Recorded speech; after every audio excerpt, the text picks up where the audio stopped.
भाजपा डरती है, इसीलिए पहले जातिगत जनगणना होने नहीं दे रही थी और अब जब रिपोर्ट सामने आई है तो उसे झुठलाया जा रहा है। असल में बात तो ये है कि भाजपा बिहार से डरती है और बिहार में लालू यादव से डरती है।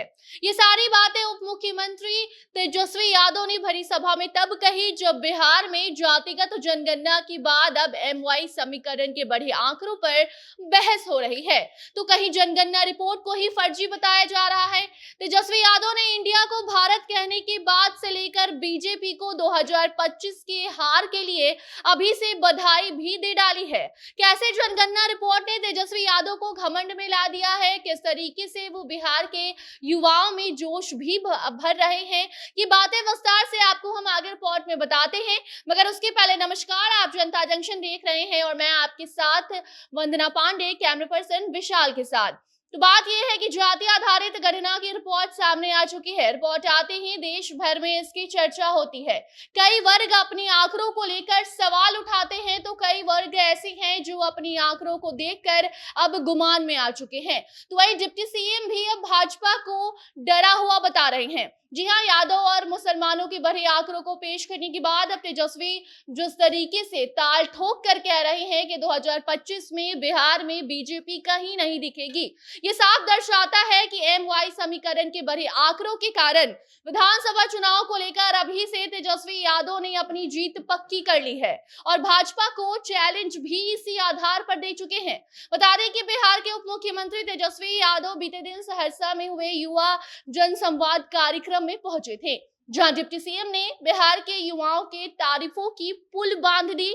आगामी चुनाव के लिए युवाओं में जोश भी भरते नजर आए हैं। इस बीच भाजपा को भी इन्होंने नहीं छोड़ा है। भाजपा को चैलेंज करते हुए ये तक कह दिया है कि 2025 में तो भाजपा की हार तय है, कितनी भी कोशिश कर ले कोई चाल काम नहीं आएगा।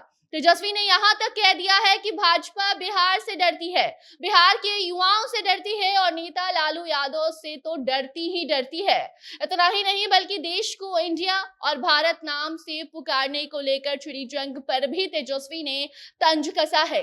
बीजेपी को घेरते हुए डिप्टी सीएम कहते हैं कि आज तो देश में ऐसी स्थिति बन गई है कि मेक इन इंडिया का नारा देने वाला ही इंडिया कहने से कतराने लगा है। देश के प्रधानमंत्री देश का नाम लेने से डरते हैं और इससे बुरा देश के लिए और क्या हो सकता है। तो वहीं दूसरी ओर बिहार के युवाओं को राज्य की ताकत भी तेजस्वी ने बता दी है। तेजस्वी यादव ने कहा है कि बिहार तो ऐसा राज्य है जहां 10 लाख नौकरियां दी जानी है, वहां अभी तक 4 लाख से ज्यादा लोगों को नौकरी मिल चुकी है।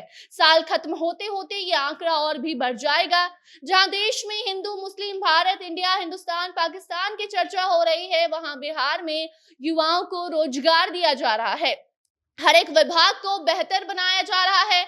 इन्हीं बातों का जिक्र करते हुए तेजस्वी यादव ने बता दिया है कि आगामी विधानसभा चुनाव का परिणाम अभी से उन्हें मालूम चल चुका है और यही कारण है कि वो भाजपा को खुलेआम चुनौती दे रहे हैं और पहले से ही हार की बधाई भी दे रहे हैं। बाकी अब आगे उस पर कोई टीका टिप्पणी नहीं सामने आती है तो आपको हम जरूर बताएंगे। भाजपा की ओर से कोई जवाब आता है तो वो भी आपको बताएंगे। बाकी कोई नई जानकारी आएगी तो सब चीज को आप तक हम जरूर पहुंचाएंगे। इस रिपोर्ट पर आप अपनी प्रतिक्रिया जरूर दीजिए, वीडियो को शेयर कीजिए और बने रहिए जनता जंक्शन के साथ। धन्यवाद।